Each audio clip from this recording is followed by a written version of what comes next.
I'm Ted Seides, and this is Capital Allocators. This show is an open exploration of the people and process behind capital allocation. Through conversations with leaders in the money game, we learn how these holders of the keys to the kingdom allocate their time and their capital.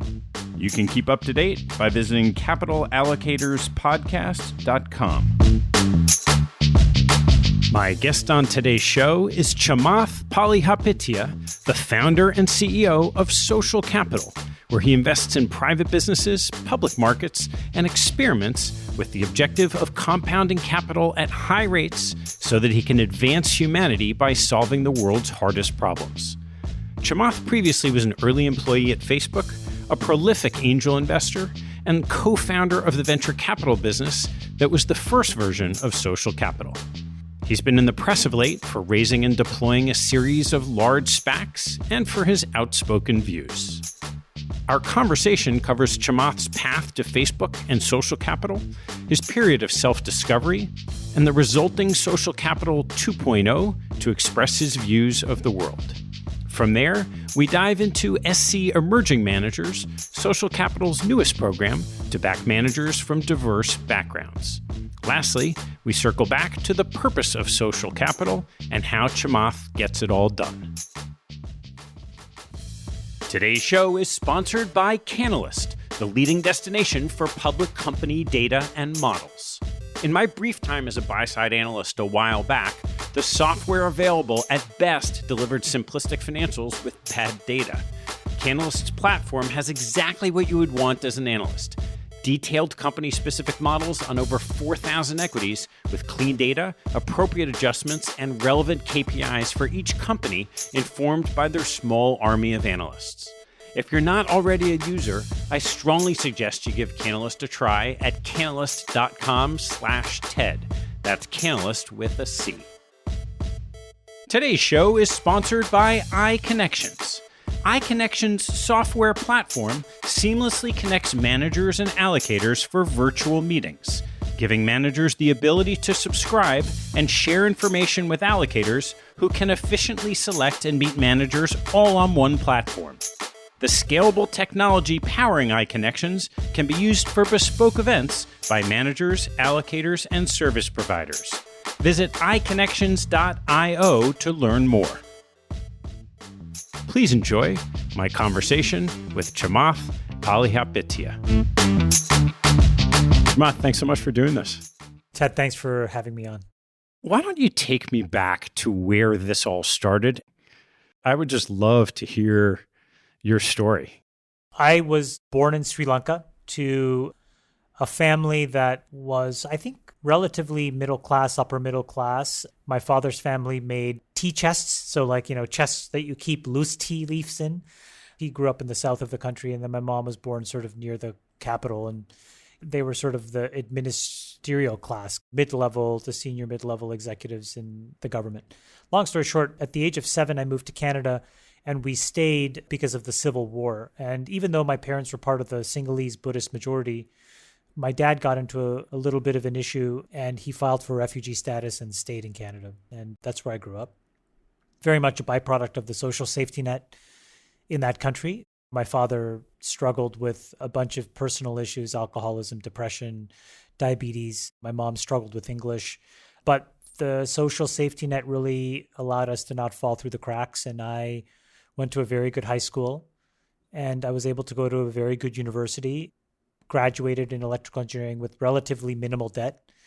And I worked at an investment bank for the first year out of college, where I had worked actually for the preceding sort of 2 years on and off during college. And I was a derivatives trader at Bank of Montreal, Nesbitt Burns. And that's really where I fell in love with taking risk and managing risk, and uncovered that I really had a passion for investing and capital allocation. But the reality was that I was a junior person, and I had gotten a little over my ski tips. I had gotten a little too arrogant, quite honestly, because I had been doing really well and taken myself too seriously. And then my boss gave me 0 bonus one year to teach me a lesson. And I was devastated, felt really rejected. And so then thought, okay, I'm just going to go back to my roots and and go back into technology. And so I moved to Silicon Valley and I worked at a startup called Winamp that had been bought by AOL. Worked my way through the ranks at AOL while it was really deleveraging and downsizing after its failed merger with Time Warner. But I rose quickly through the ranks. When I was in my mid-20s, I ran AIM and ICQ, which was an instant messaging division. I had great mentorship at AOL as well. Worked for a great guy, Kevin Conroy, who supported me and just kept promoting me. And then I was recruited to go to Silicon Valley. I worked at an investment firm called Mayfield, very blue chip, old school venture capital firm for about a year. And at that point, I joined Facebook and I worked there for the next 4.5 years or so, 5 years. And then in 2011, I left to start Social Capital. And the impetus to leave Facebook at that time, I had been in charge of a lot of the critical growth areas and in charge of mobile, in charge of international, in charge of the Facebook platform. So I had a really broad scope. But yet again, it was sort of me bumping up against my own psychological landmines. I was working on a project to build a Facebook phone, kind of like a competitor to Android and iOS. But instead of really just building the product, I had kind of wrapped that whole project up in my own ego. And when I got pushback from Zuck about the capital necessary to really do it on the scale that I wanted, I left. And I wanted to have a platform where I could invest in businesses, but also start businesses that I thought were really important. And I wanted to try to do it with as much of my own money as possible so as to not have to listen to others. Again, psychologically motivated from a point of insecurity. So you can see a theme here. Yeah, if we go back a little bit, so many people, after they have operating experience and land in a venture capital firm, really never leave. And Mayfield, such a great one for so long. What did you learn in your time there that led you to leave to go to Facebook? I wasn't very excited about how institutionalized blue chip investing was, because very quickly you learn that there are meaningful pitfalls in actually putting too much of your own money in the game, because the game is really about fees. It's not really about carried interest. And so all of a sudden, the business is just to not go out of business. And to not go out of business, it's actually to not take risks. And so what I saw was a microcosm of the broader investment community, which is that whenever you start off small, you have nothing to lose. That was Mayfield back in the day. It was Sequoia back in the day. It was Blackstone back in the day. But if you really want to get to mega scale and run hundreds of billions of dollars and make it a business, you have to over-orient and over-index on fees and not really focus that much on carried interest. And there, the business is obviously to not take a lot of risk. It's to minimize embarrassments. It's to maximize predictability of the revenue flow to the organization. And so I just learned about what institutionalization does to capital allocation, which is that it moves it away from investing and moves it towards not going out of business.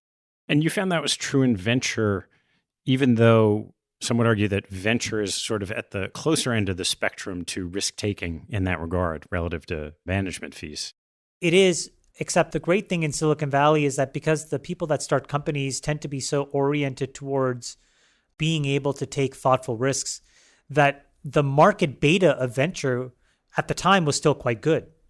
And so it was really no different than any other sector of the investment landscape, which is that I'm not sure what the market beta of hedge funds or private equity were at the time, but what I can tell you is that I suspect that when they first started, the practitioners of that craft generally probably generated high teens, low 20s net IRRs.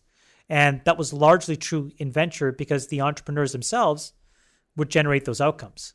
Now, that has changed where there are so many entrepreneurs, and it's so much easier now to be an entrepreneur because of the abstractions of iOS and Android and AWS and the ad buying you can do at scale on Facebook and Google, that as the number of entrepreneurs have gone up, the amount of capital has gone up and the returns have come down, where now you're signing up for 10 to 12 years of illiquidity and a market beta that's worse than owning an S&P index fund. So post-Facebook, as you were saying, you're setting up Social Capital and you wanted it to be primarily your money. So talk more about how you initially thought of investing. I had been a pretty active angel investor up until that point. And so at Facebook, we created this very famous committee called the Conflicts Committee. And as Facebook became more pervasive, it was important to make sure that I was not making investments that conflicted with Facebook's broader goals. But that committee was set up largely for me because I was doing 1 to 2 investments a week at one point. And so I was a relatively prolific angel investor, although in very small quantums of money, 25K, 50K. And somewhere around my third or fourth year at Facebook, what happened was I was approached by an organization to set up a small little seed fund. And instead of working with them exclusively, I went to a handful of folks that I had known, folks that had already been on the Facebook cap table from very well-known blue chip funds. And I said to them, hey, why don't we pool our money and we'll invest together, and I'll just lead all the investments as the GP, but I'll roll all of my capital, literally all of it at the time, which was a few $1,000,000, into the fund. And it was a $17 million fund. And I called it Embarcadero Venture Partners because I lived on Embarcadero Road. And it was kind of a who's who, a bunch of the Tiger Global guys, myself, I think Reid Hoffman, et cetera, et cetera. And I put the money in the ground. I didn't do a particularly great job, to be honest, Ted. I think that fund today is probably like a 3X fund. So it's like a low to mid-teens IRR. Fine, not great. But I learned about the business of investing, which is different than being an investor. Everything from clearing conflicts to doing due diligence properly to negotiating term sheets, working with law firms, all that stuff was unknown to me. Managing reserves, thinking about the life cycle of how to manage risk. I learned that. And so I'm very grateful for the people that believed in me with that first 17 million, because I learned the business of investing. And so in social capital, I tried to optimize all of the things that I thought were inefficient with Embarcadero. The first was my capital at risk. And that was also somewhat of an accident. When I was closing Social Capital 1, I had a very important call with Peter Thiel. I was on my way up to Lake Tahoe, and I remember the phone was going on and off. That's why I remember this, because I was losing connectivity. And Peter said to me at one point, Chamath, how much of the fund are you going to do? And this was a $285 or $275 million fund. And I said, 20.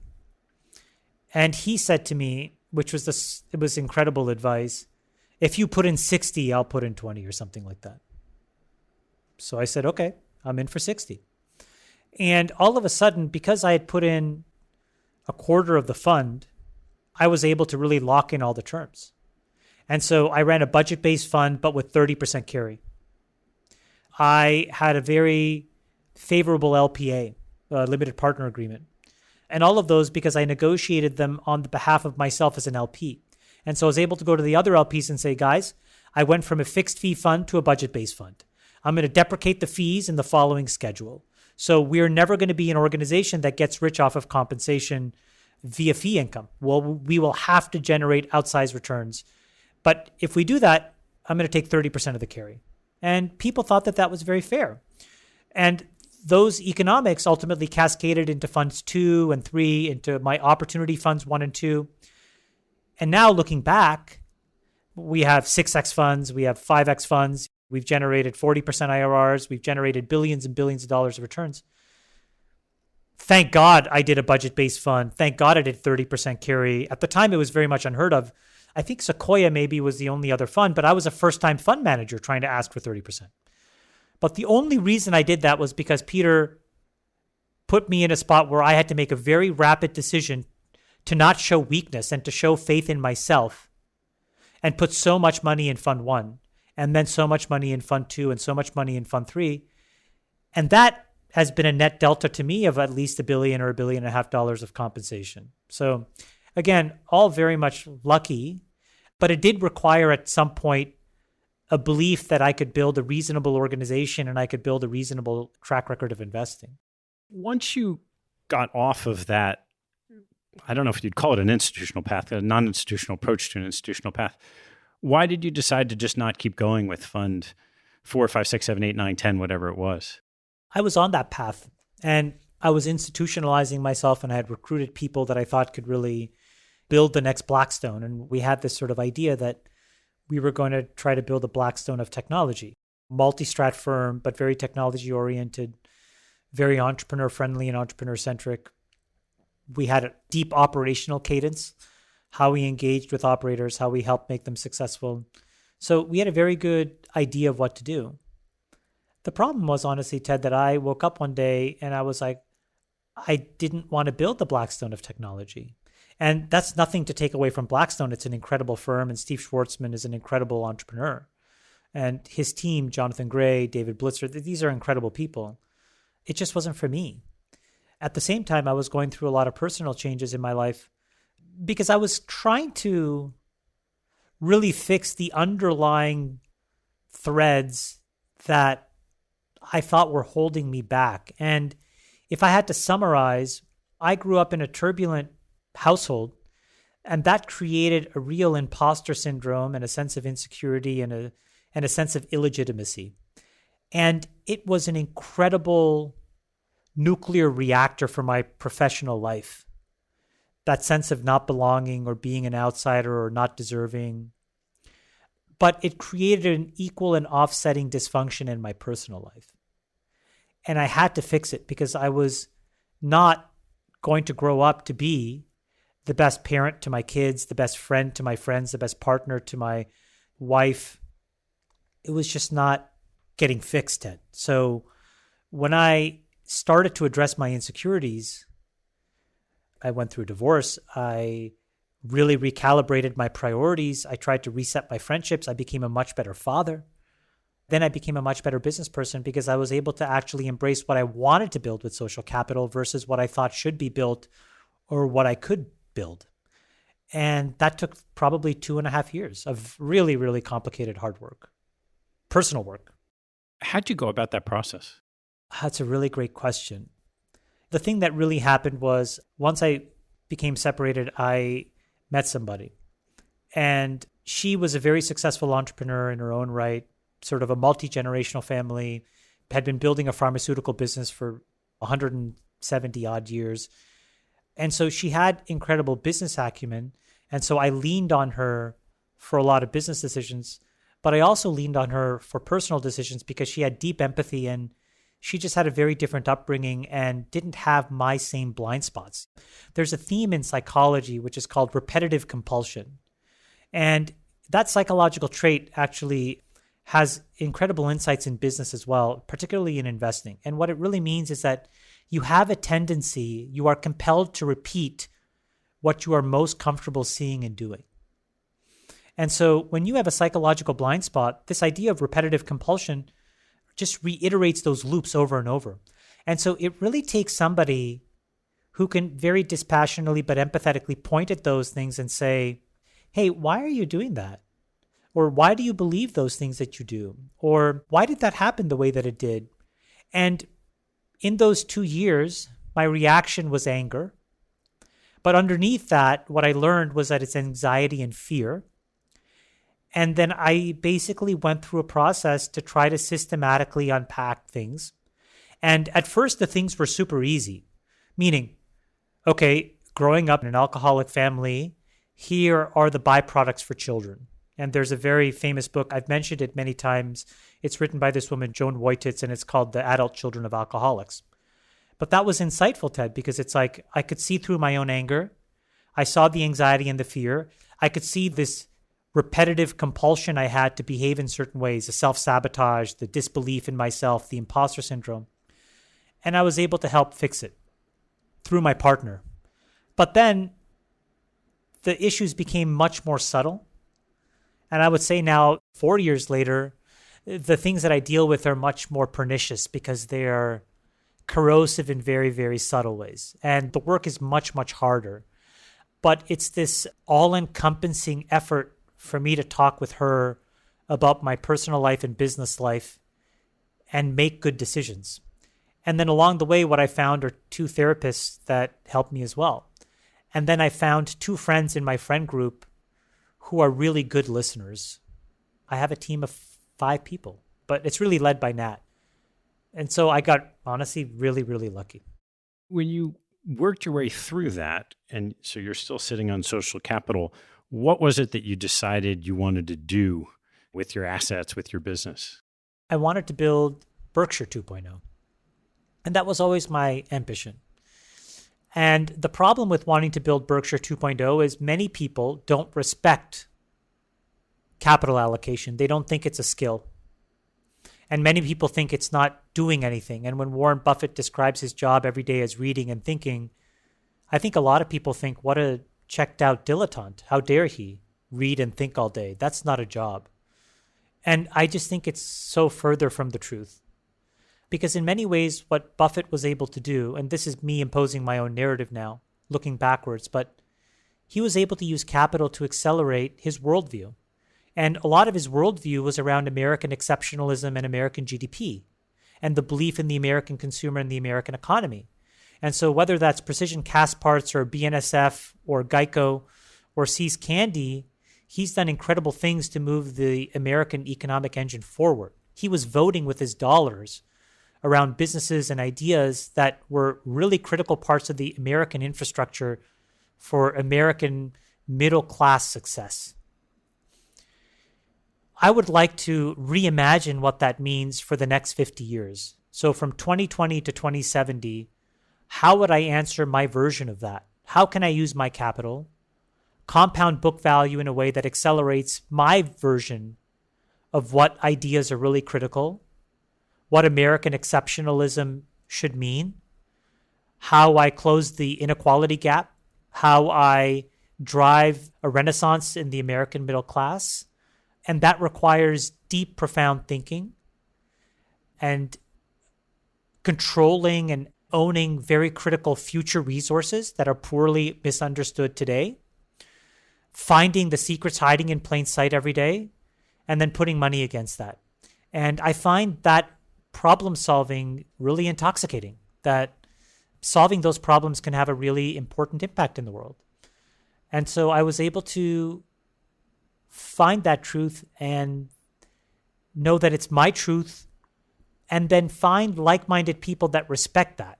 So, to be in Silicon Valley to do that job is a little hard because people want to know, what product are you building? How many engineers have you hired? How many product managers have you hired? What is the last pre-money of your company? And I have no good answer for any of those questions. Instead, I'm studying capitalism over many hundreds of years of its evolution, and I'm trying to find patterns and ideas and themes and then project them forward in my own way. And so when you take a step back and you have, let's say that's your worldview and how you'd like to pursue the craft over the next 50 years or whatever it is, I'm curious to take one step down and say, okay, there's a pool of capital that you've accumulated. You can invest that with the idea of furthering some of those goals, or you can invest it in a certain way and have spending from that. You think about an endowment or a foundation and pursue some of those objectives with the spending from a corpus that's going to last for a long time. How have you thought about how you want to structure your portfolio? I think it's important to talk about foundations in the following context. I think foundations and charitable investing is largely an outcropping of Western guilt. And the reason is because everything here has to have a name. Everything is branded. Every dollar that's given by rich people has to come with a label attached to it. But when you look at the middle class in America or North America or Europe, or you look at every other form of giving in every other part of the world, Asia, it's anonymous. And people don't need the branding or the social validation or, in many ways, the greenwashing that comes with money. So I have a very skeptical view of most foundations. I also think, in a separate vein, that most of the true innovation that's going to happen over the next 50 years will be technological in nature. And so at a very practical, pragmatic lens, you're going to need to hire product managers and engineers and designers, material scientists, chemists, biologists, physicists. And all of those people will have for-profit alternatives. And so in order to compete for that human capital that can really move the world forward, to find truly scalable technological solutions, you have to be a for-profit business. So my entire worldview is oriented towards this idea that all of our capital is best served in a for-profit context. At some point in my 90s, I do think that I'll transition my focus in a different way, but not for today. And so other than I gave $25 million to my school, the school story is so interesting. I built a building for them, or they built a building. I gave the money. And they said, Chamath, what would you like to call this? The Palihapitiya School of Engineering. And I was like, that's the dumbest fucking name I've ever heard of. First of all, nobody's going to know how to pronounce it. Second of all, you're going to need 18 to 20% of the entire building face just to write my last name on it. I said, what are the other buildings called? And they're like, engineering 1 through 6. I mean, I knew the answer. So I'm like, well, then shouldn't you just call this engineering 7? So I just find when I see labels on buildings just so stupid and insecure. So whatever I give, I'll just give very silently and anonymously. I like the Michael Bloomberg model where until it got leaked, Johns Hopkins had gotten $1 billion from Mike and nobody knew. That's the epitome of just class and decency around philanthropy. It's not about green mailing, greenwashing. It's not about joining the Giving Pledge.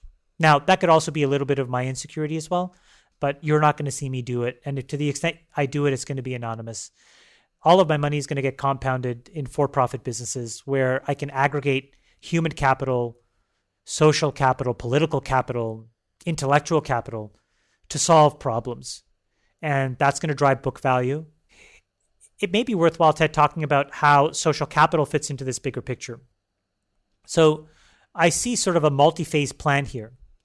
And we're in the primordial phase, so the 0.01 to 0.9 phase.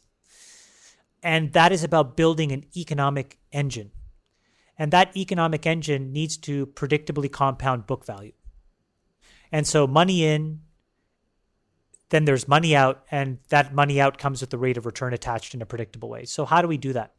I think about social capital as this economic engine. So we're in phase 1 of building this business that basically has 3 prongs. Prong number 1 is private investments. In that leg of the stool, there are 2 different kinds of private investments. We can make minority private investments, so that is to say venture capital and growth investing, or majority private investments, that is to say whole acquisitions of companies, no different than, say, a Constellation Software or a Berkshire. We've done 4 of those. 2 of them we bought and 2 of them we built. I feel pretty good about that. Every year I'm going to try to build/buy 1 or 2 companies in the $50 to $100 million kind of range, maybe more, but for right now, that's a good quantum of capital that makes sense. But that's leg number 1. And that business tends to compound at 40% a year, predictably so far over the last decade. So it's pretty good. All of those businesses have, what I said before, an asset that I think is a very critical resource for the future, that they can be somewhat monopolistic around, that is poorly understood, and that it's somewhat of a secret hiding in plain sight. What's an example of, say, one of those that you've done recently? There's a business that I started that I'm a co-founder of, I'm the chairman of, that myself and my co-founder started that is using machine learning. It takes enormous amounts of data to price risk. So you can get PMI insurance, you can buy business interruption insurance, we will insure against future pandemics. And all of it is based on a bunch of parametric risk models that we have built using an enormous amount of data. So it's an insurance company, but it's an insurance company that's really a machine learning company. That's an example. A different example is a company that we bought, which has a whole suite of wearable sensors that is capturing enormous amounts of human physiology data. And we use them with pro teams and athletes and special warfare to optimize their health, prevent injuries, rehab from injuries, make these extremely high-valued human assets available for whatever their task is. But all of that then eventually lends itself to understanding how people in warehouses don't injure themselves, how folks who can train better, but it's an entire corpus of human physiological data never captured before in the world. So those are 2 examples, but these are businesses that are in the tens of millions, will grow to hundreds of millions of revenue, but more importantly for me is capturing and building data assets that are critical for the future. So that's piece number 1. Piece number 2 is public investing. And there we have this IPO 2.0 platform around SPACs. I have an ambition to launch an equivalent platform focused on biotech. And we're exploring the idea of launching a whole suite of ETFs. And then in the third leg of the stool, there's what I would call experimental bets, ways in which we can experiment in all kinds of interesting business models that could scale up into its own business line. So one example is what we're doing around crypto. And another example is what we're doing around the Social Capital Emerging Managers Program, which is how can we basically onboard all kinds of really interesting people with non-traditional backgrounds, help refine their ability to be investors, help scale up their ability to manage risk. It's great for us because the worst case is they'll manage our own money and further create a predictable return stream. In the medium case, They can help us run money internally for SC or launch an ETF. And in the best case, they'll spin out and launch their own business and we can have a part of their ongoing success. So once we have social capital working, money in equals money out, hopefully there's a 20 to 30% book value compounding every year. Then I can sweep that money into a top co. And that top co, let's loosely call that social corp. And now social corp can go and really allocate that money into these big thematic areas that need fixing: climate change, fintech, education, political advocacy. So think of this as like these business lines over time will be these huge chunky acquisitions. Those will be our BNSFs, our Geicos, or whatever. All those profits will get swept back into SC. SC is an engine that's constantly spinning out more and more money, goes back to Topco allocates it, right? So that's how it all works together.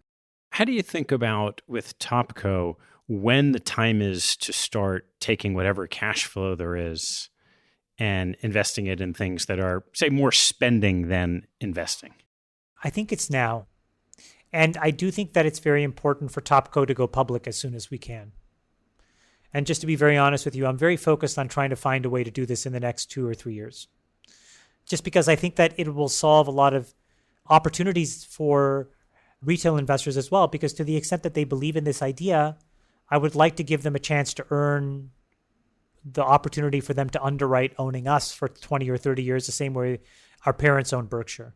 Let's dive into SC a little more. And I'd love to start with, where did you come up with this idea to be backing emerging managers? It was really about how can we generate a predictable return stream? How do we predictably return 20 to 30% book value every year?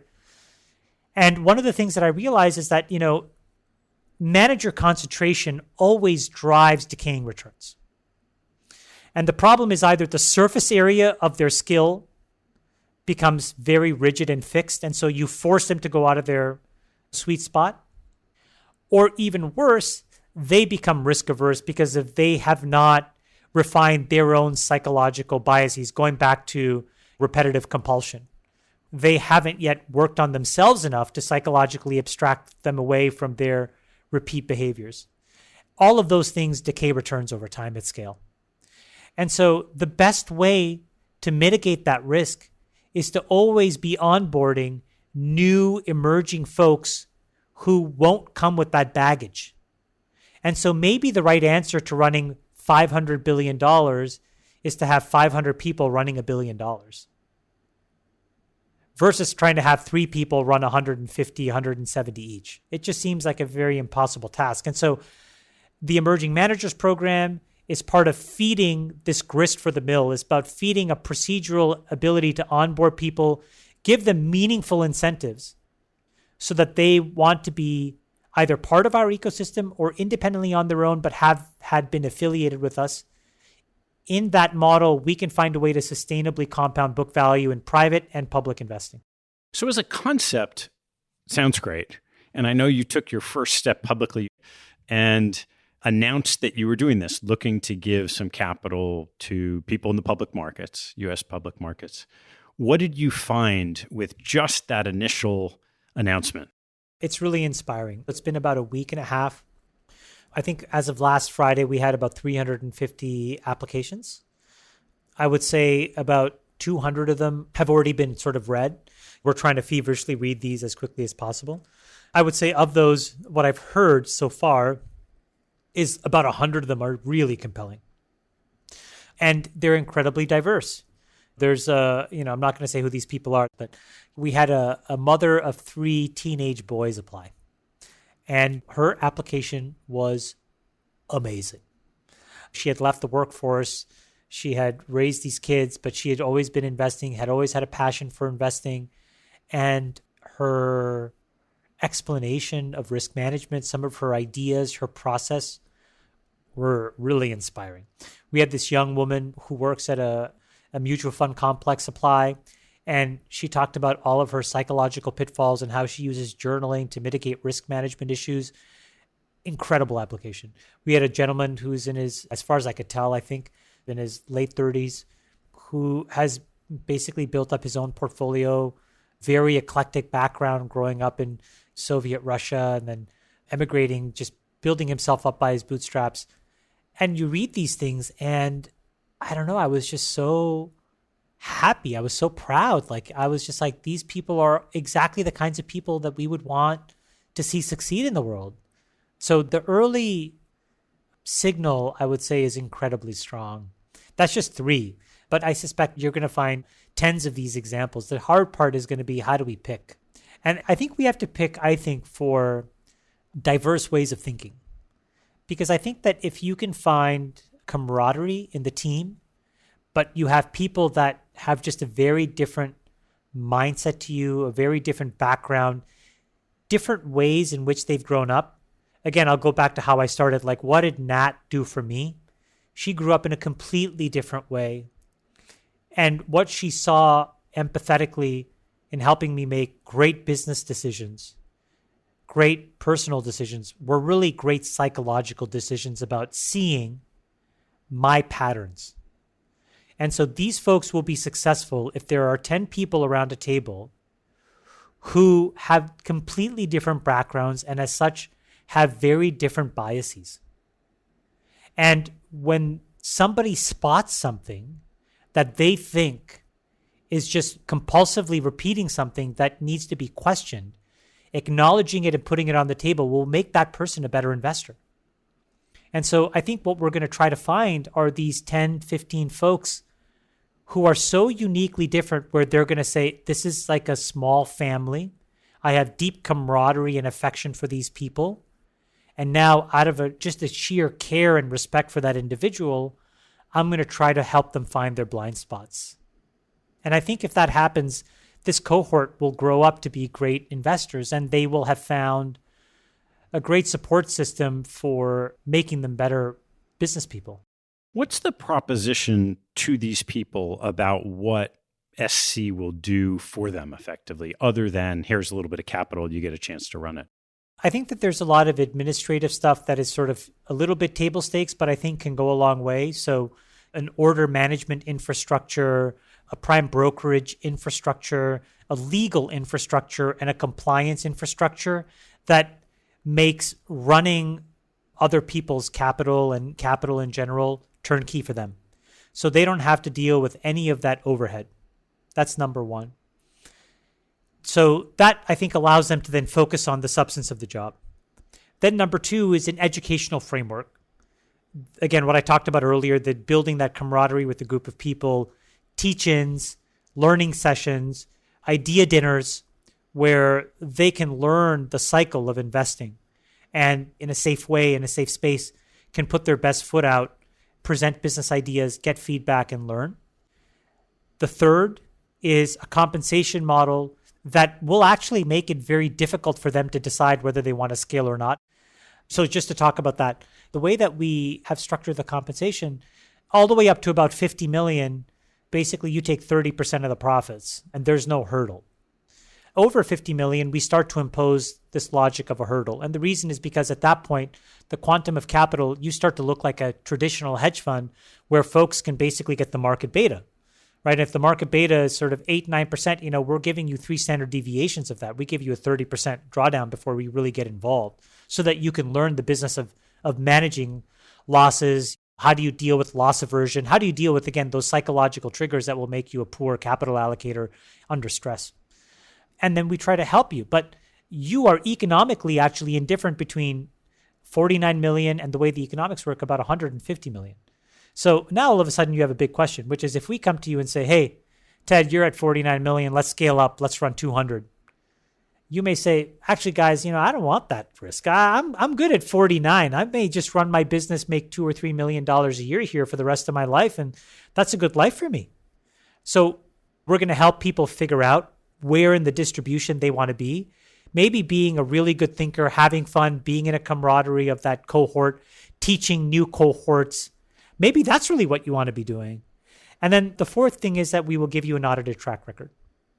And nobody else does that. And so you can take that and we'll help seed you. We'll help fundraise with you. And so you can have a turnkey way of us doing all the marketing and you scaling up the capital if you do want to be that. So you'll have basically an infrastructure to learn, and then an infrastructure to decide which of these four outcomes are the right thing for you. Instead of doing, you want to teach. Or you actually want to do, but you want to do in small scale. Or you want to do in medium scale and stay with us forever. Or you want to try to hit the home run, grand slam in your definition, and be an outside typical classic hedge fund, and we'll help you there. So we're going to be supportive of any of those outcomes. And so you get all of those 5 things. There's a degree to which you describe this as effectively there are going to be a bunch of people who you select and your team selects that are learning on your dime. How have you thought about cost of capital or required rate of return, or however you want to think about it in this endeavor? That's a really good question. The way that we've thought about it is that we will run a best ideas book on top of them. And we are not going to allow them to run any leverage. What we'll give them is $1 to $5 million, and they'll run it. And they'll know their P&L. And we take 10% and contribute it to a pool and give it back to folks so that there is a little bit of like sharing and evening out amongst the cohorts. But then to your point, that money, best case, we're going to run 9% if we're generating 20% returns. So what do we get from it? I think we get the chance to identify talent and get them into an ecosystem. That's worth something for us. So that's now a bridge to the 20% that we would otherwise underwrite to. In fact, the reality is, this year, actually, I'm not going to front run my returns, but they're going to be somewhere between 30 and 40% on many, many billions. So we had a really good year this year. So I would say we're actually getting better at scale. Our hurdle is actually going up. So the bridge between 9% and whatever that number is, call it really 25 to 30. So some percent of it is we would ascribe to identifying talent. We think that that's a really good thing. Another is that we will learn from them ways of thinking about problems, ways of managing risk, ways of investing better. And so that has some value. But then the real gap, so call that from 9% gets us to maybe 17%, right? 400 basis points for each. Now from 17 to 25, where do you get the extra 800 or 900 basis points of juice? We're going to have to run a best ideas book where we're going to run $500 to $1 billion on top of this thing. And hopefully, if we can generate 8, 9, 10% of alpha there, we will feel like then we've broken even. So that's kind of how we think about it. When you announced it, you mentioned that you didn't care what people were investing in. And you mentioned the possibility of doing this down the road in venture capital or crypto or some things like art and trading cards. But you're starting in U.S. equities, which is kind of interesting because even if you find people from diverse backgrounds, it is the most competitive market for talent, probably in the world, certainly in the capital markets. Why start there? To be honest with you, we had to start with a V0.1 that had manageable guardrails, and it had a cycle time that was fast enough to justify us underwriting this as a fully standalone business unit. So if we had started in venture capital, the guardrails are relatively well-defined, meaning we know what the assets are, we know what private securities are, we know what the deal docs look like, but the cycle time would fail.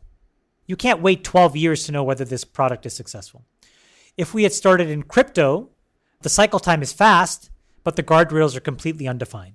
You could be investing in DeFi, you could be investing in Ethereum, you could be investing in some shitcoin or Bitcoin. It's too unwieldy, Ted. If you look at trading cards, the cycle time is fast, but the asset class and the guardrails are indeterminate. If you look at art, the guardrails are indeterminate and the return time is indeterminate. We just basically prioritize them in a spectrum.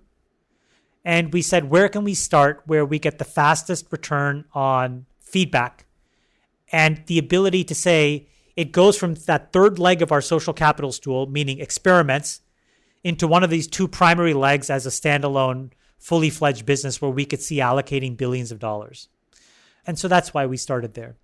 Debt is another area where I think we could do some stuff soon. But my commitment is to try to get into crypto and cards and art and cars and all kinds of other things. The way you describe this as an experiment, most people think of the public markets as something, as you said, you understand what the guardrails are, you understand what the benchmarks are. Maybe you're long only, maybe you're a hedge fund, but all of that is definable. How does that fit into the lens of where you came from in operating businesses and venture capital applied to this business in the public markets? This may not be the right answer, but I actually think that companies are basically they're all the same. meaning a 2-day-old company or a 200-year-old company are all the same. The variables are the same. It's just that the weights are different. And I actually think that there are really only 3 or 4 weights that matter. And I think good investing is about figuring out what the weights are at any point in time. So the 4 things that matter to me are, number 1 is product market fit. And you could have a product on day 2 or year 200 that has Zippo product market fit or absolutely incredible product market fit. And so what is that weight in any point in time is an important consideration. The second is the integrity of management. And again, it's just the weight, and it's either high or low or in between. And it can change, but it exists at a 2-day-old company or a 200-year-old company. The third is sort of what I would call headwinds or tailwinds, which is that, is it working on something that has better future prospects and is poorly described by the past? And then the fourth is political infanticide, which is how dysfunctionally fucked up is this company? And you can get that by looking at things like Glassdoor, listening to the political correctness of the CEO in their earnings calls or in more candid situations, trying to get a read on their body language. In my opinion, those 4 things comprise success. Because if you find a company with great product market fit, who have relatively good tailwinds, a high integrity CEO and team with very low politics, I mean, you have incredible, incredible opportunities.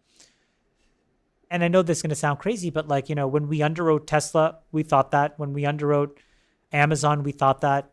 Some of our best public market investments were those companies. When we underwrote Slack, we thought that. When we underwrote Relativity Space, we thought that. Those are private market investments that are multi-billion-dollar outcomes for us. So I think it's always the same 4 weights. It's about your judgment about what the weights are. And so in this particular example with SC Emerging Managers, walk me through those 4 levers and what you see as the weights in the environment that you're entering. I think that the product market fit is very high. And what I mean by that is that I think that there is always going to be a dynamic where a small percentage of stocks generate the overwhelming majority of returns. And so it is a selection exercise. So by being in the nature of picking, I think we have a very good product market fit. I'm not going to say that we're going to be successful because that's a second weight. But I do think that in terms of what is needed in the market to win, we built the right mousetrap. Now the question is, are the administrators of that mousetrap the right people? But we are going to be picking. We're going to be picking our best version. Those 10 emerging managers, the next 10, they're all going to be trying to give their interpretation of what is that small 10% of outlying companies that generate 90% of the returns. So I think the product market fit piece is high. Then there is what's in our control, which is the integrity of the manager and the management. And there, I think that we're going to try to over-optimize to people that we think are extremely high integrity, that, as I said earlier, have these eclectic, diverse backgrounds such that when they are put together, they'll have respect and empathy for different people and help other people with that blind spot and tendency to revert compulsively to those past behaviors. In terms of headwinds versus tailwinds, to be honest with you, that's the biggest risk in this business, I think. I don't know what the weight of that is, and that's not really in our control. And the headwinds and tailwinds is really going to be a psychological output of the individual managers and how they are taught and how they use each other as a psychological help. And then the fourth one is I think that we can optimize for an apolitical environment. So I think 3 of the 4 weights are quite high. And I think the fourth is an unknown because it's sort of something that's not in our control, but we can figure out over time. So I tend to think that this business has a real chance of success.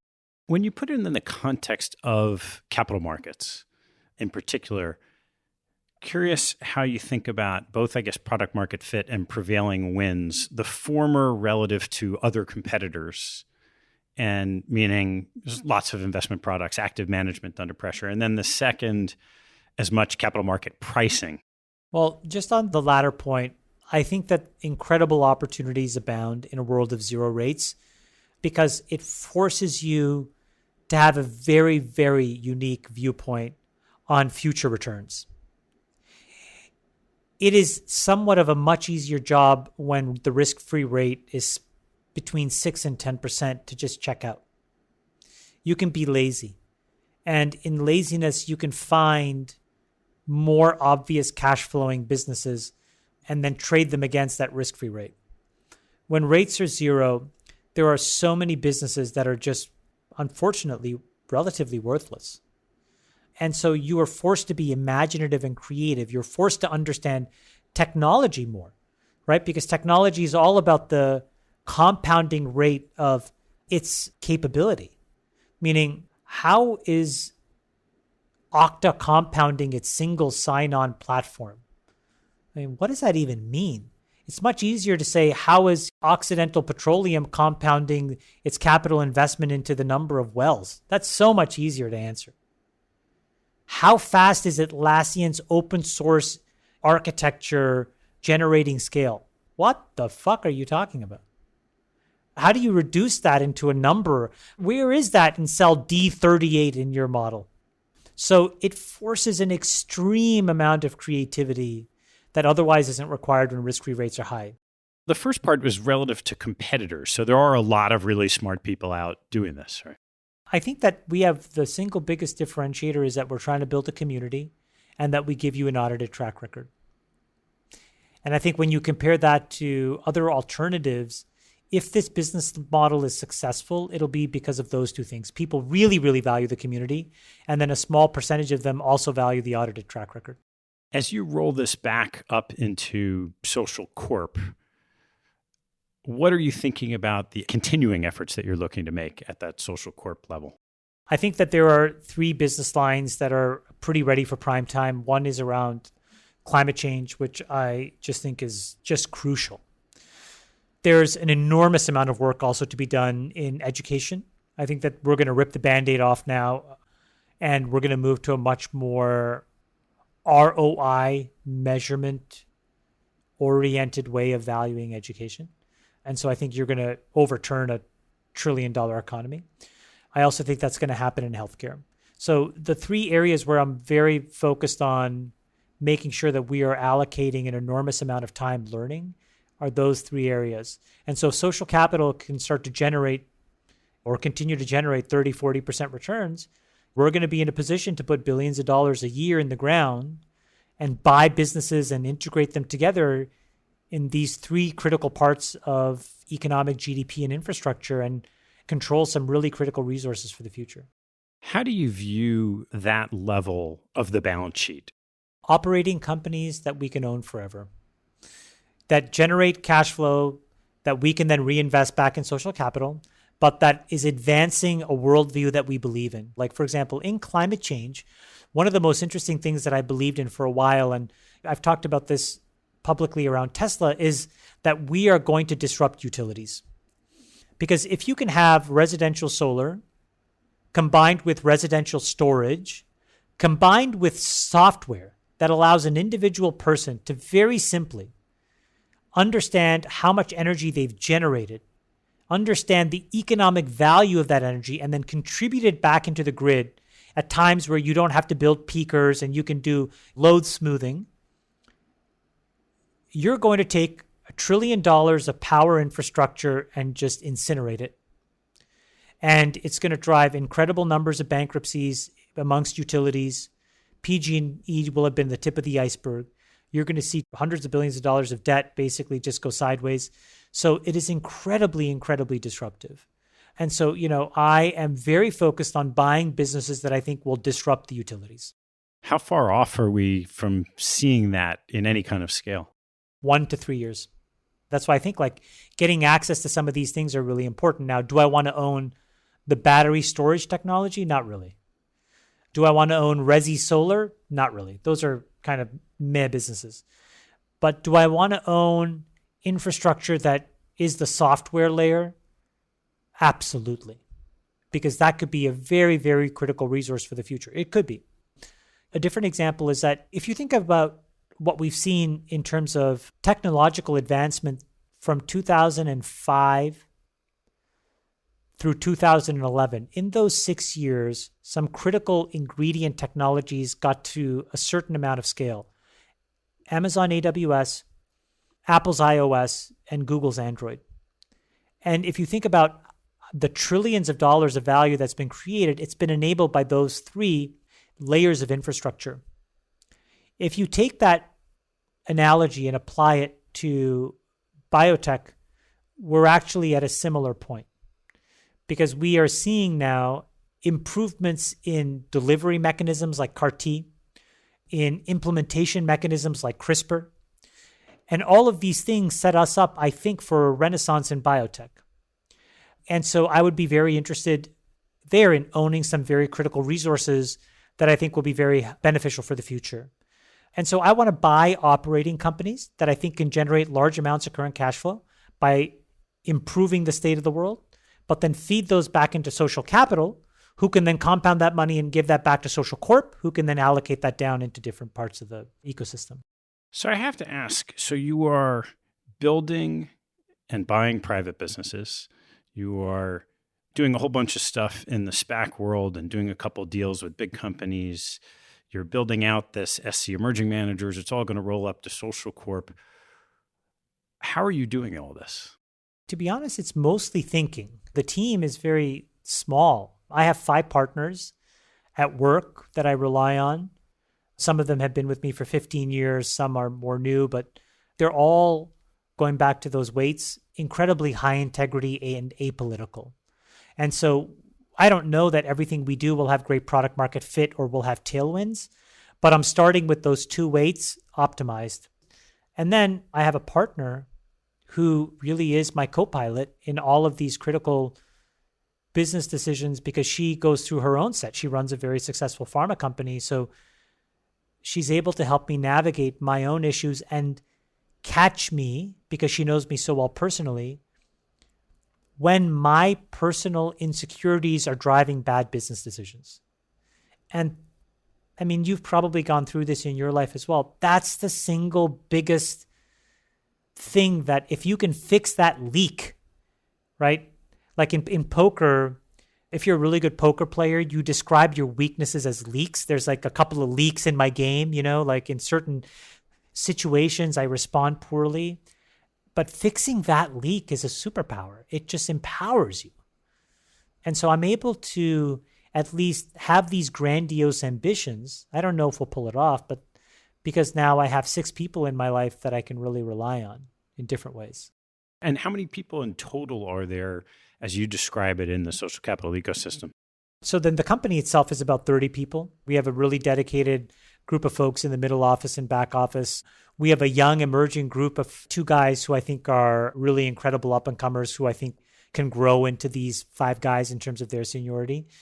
And so we're growing the team slowly, again, optimizing for apolitical people, super, super high integrity.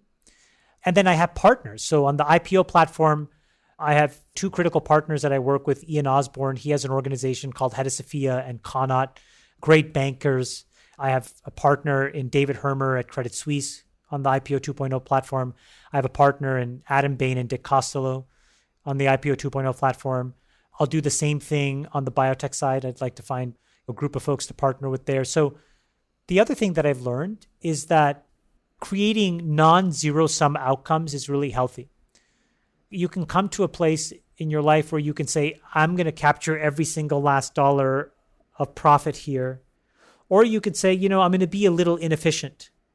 And in that inefficiency, what you actually find is you aggregate a group of people who are deeply loyal, also apolitical, who then want to build the business because they also have so much ownership that they feel it. So I've been very lucky that I can work with those folks.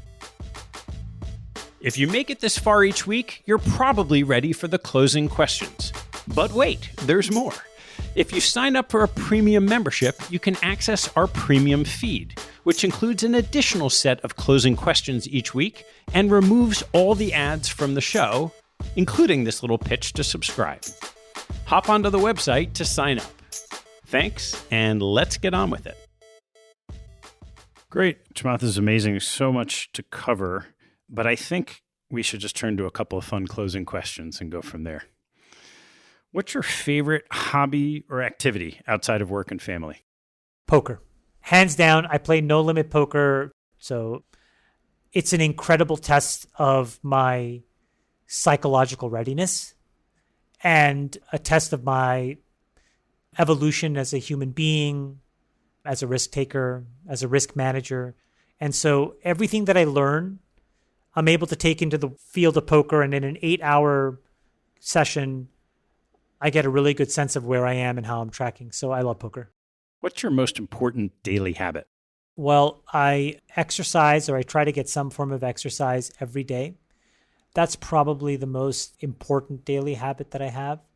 And then the second one is that I always have dinner with my family, and we try to have lunch and breakfast as well. And it's an incredibly humbling moment because you take off all the armor and you're just a dad, and your 4 kids think you're kind of a loser. It's about them. And then your partner thinks that she's had just as hard of a day as you. So shut the fuck up, stop complaining, and be present. And it's wonderful. What's your biggest pet peeve?